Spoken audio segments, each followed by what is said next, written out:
Ladies and gentlemen, boys and girls, children of all ages, welcome to Robert Sports Show. I'm your host, Robert.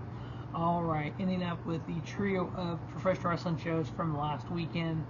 GCW Crime Wave, GCW No Sleep, and then AEW New Japan Pro Wrestling present Forbidden Door. So this is going to be the third of those three big shows from last weekend. This weekend we have NXT Heatwave, we have GCW Backyard Wrestling 6, we have Money in the Bank for WWE. So yeah, so big weekend this weekend, big weekend last weekend, several upcoming shows. So remember, Robert Sports Show, from the independent scene to the main event of WrestleMania, I cover it all here. So we're going to run down GCW Crime Wave from Dallas, Texas. Gilly's place there in Dallas. Dave Prazak, MLJ, and Allie Katch on commentary. Off of Thriller TV, plus all the GCW shows from the history of the library. First match we had was for the GCW Real World Champion. Now, a little history there. Blake Christian, GCW World Heavyweight Champion, was over in New Japan Pro Wrestling, part of Best of Super Juniors. I have not watched that yet. I need to watch it.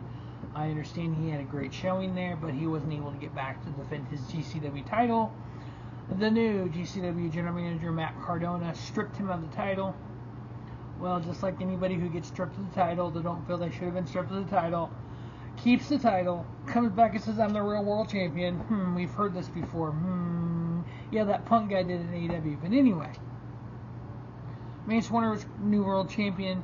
Blake Christian shows up and says he's the real world champion. He told MLJ to announce it. Him in the match against Sam Stackhouse was for the GCW Real World Heavyweight Championship. So we had Sam Stackhouse taking on Blake Christian. Overall, damn good match. Watching Sam Stackhouse do freaking stuff off the top rope. He did a freaking backflip that Brock Lesnar WrestleMania 20. That's all I gotta say. And dude's bigger than Brock Lesnar. Yeah, Blake Christian looked good as always. Again, he's kind of on that trajectory, especially being invited to the Best of Super Juniors, having a good showing. GCW World Champion, big stuff coming for him in his career. But him getting the victory over Sam Stackhouse, 3-star match. Next up, we had Allie Katch taking on Dulce Tormenta. Allie Katch getting the victory here. I ended up giving it 2 3/4 star. We had I talk about sometimes how styles make fights. Jordan Oliver taking on deathmatch legend John Wayne Murdoch. Jordan Oliver was able to take it to John Wayne, was able to get the victory in a 3.5-star match. Definitely one of the best matches of the night. Well, one of them. The next match, if you like Lucha Libre style matches, and you like two guys do all kinds of flippy stuff, which I do, we had Sidney Akeem taking on Ninja Mack. For you WWE fans out there, Sidney Akeem, formerly known as Reggie in scripts. So we know the ability that this guy has. Ninja Mack is literally just a masked version of Sidney Akeem. These two went out there for 13 minutes and 19 seconds and just did Lucha Libre at its best. Sidney Akeem getting the victory, ended up giving the match 3 3/4 star. I mean, they're doing stuff off the stage.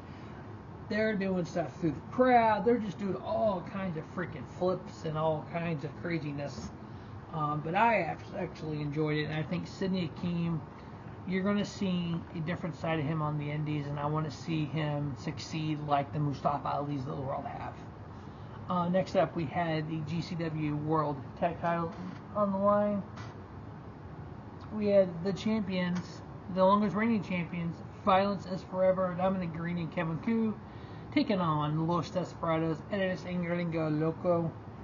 That Lucha Libre meets Deathmatch. Kind of like the Los Macizos match we had at No Sleep versus El Desperado. Los Macizos and Violence is Forever is that violent, hardcore deathmatch tag teams. The fact that Los Desperados was able to beat Los Macizos at No Sleep, they get the shot at the tag titles here. Same kind of match. The Lucha Libre style taking on the deathmatch style. Door bridges, chairs, again, we saw the same kind of the 2 chairs set up back to back, and you drop somebody on top of it. That has got to hurt. Violence is Forever was able to get the victory, and then we're giving it 3.5 star. Next up, we had one of my favorite luchadors, Galeno Del Mal, taking on Fuego Del Sol. 2 bigger luchadors who just got out there and just tore it down. I'm telling you, these 2 luchadors just had one crazy ass match, one crazy ass move after another. I'd never given the match a 3.25 star with Galeno Del Mal getting the victory. And then we had a trio of trios match. We had Mutha, Fatha, Daddy, Radrick, Dark Sheik, and Effy. Yeah, Mutha, Fatha, Daddy taking on the Bob Squad. Bobby Flaco, Chris Carter, and Shota versus the Lucha Libre guys. Calibus, Epydemius Jr., and Mago. Literally just 9 guys going out there and jumping around. And Mother, Father, Daddy, Radrick, the Ratty Daddy, Dark Sheik, Effy getting the victory, and they're giving it 2.75 star. Then we had one of the dumbest matches I've ever seen in my life, and that says a lot. So we had Microman come out versus Danhausen. We were going to make this mask versus mask. So Danhausen pulls out a mask and puts it on, just like Microman. So they both have masks. And then you had Danhausen trying to put a spell on Microman. Now, when he goes like this to put a spell on Microman, Microman is down. Microman's like 2 foot tall, maybe 3 foot tall. So Danhausen put some weird spell on somebody in the crowd, I think, which led to him losing the match to Microman and losing his mask that he literally just put on. I get it. It's just a play off of the match versus match matches you see in Lucha Libre wrestling. But it's just like, really? Microman getting the victory and then giving it 2.5. Next up, we had Los Macizos, Sycope, and Medio Extremo taking on Joey Janela, the Bad Boy, and Megan Bayne. Megan Bayne, watching her wrestle through Wrestling Open, through Beyond Wrestling, that whole Northeast territory, now making the GCW. Watching her just progress in her in-ring ability has been second to none. I know at one point she had a developmental deal with AEW, not sure what happened with that, but her going out there with the Bad Boy and getting victories like this, I ended up giving it 3 star. Now then all hell broke loose. Janela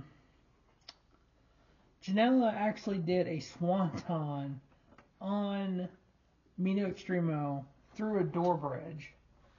But then after the match, we had Blake Christian come out and attack Joey Janela. Mance Warner came out, attacked him.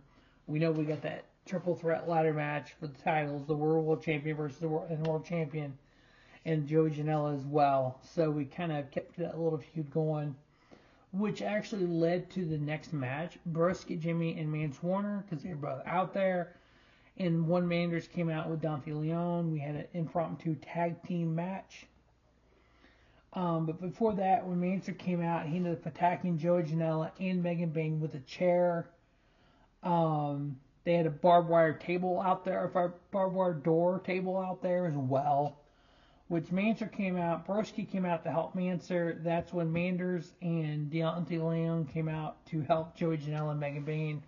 That's how we got to the impromptu tag match, which we had one called Manders and Dante Leon end up beating Broski, Jimmy, and Mance Warner. I would actually like to see Manders get added to that match because he just beat Mance Warner. Now remember, Matthew Justice, one called Manders, Mance Warner, second gear crew not long ago until Mance turned his back on him. So I can't wait to see if we do add Manders or Dante Leon to that match with Effy with Joey Janela and Blake Christian and Mance Warner. But that is GCW Crime Wave. Robert Sports Show, from the independent scene to the main event of WrestleMania. Thanks for watching. Watch Robert Sports Show. And don't just have a great day. Have a spiffy day. Robert Sports Show, your YouTube leader. Sports channel content.